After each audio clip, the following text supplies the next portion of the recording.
So there is a boy who had 5 loaves of bread and 2 fishes. But what is there for so many, right? When you give it into the hands of Jesus, whatever he blesses, he multiplies. So this is chapter 6 of the Gospel of John, where it talks about how Jesus feeds the 5,000. So let's read together. After this, Jesus went to the other side of the Sea of Galilee, which is the Sea of Tiberias, and a large crowd was following him because they saw the signs that he was doing on the sick. Jesus went up onto the mountains, and there he sat down with his disciples. Now the Passover, the feast of the Jews, was at hand. Lifting up his eyes then, and seeing that a large crowd was coming towards him, Jesus said to Philip, "Where are we to buy bread so that these people may eat?" He said this to test him, for he himself knew what he would do. Philip answered him, 200 denarii worth of bread will be not enough for each of them to get a little. One of his disciples, Andrew, Simon Peter's brother,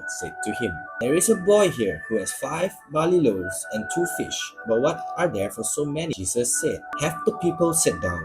Now there was much grass in the place. So the men sat down, and about 5,000 in numbers. Jesus then took the loaves, and when he had given thanks, he distributed them to those who were seated. So also the fish, as much as they wanted. And when they had eaten their fill, he told his disciples, "Gather up the leftover fragments, that nothing may be lost."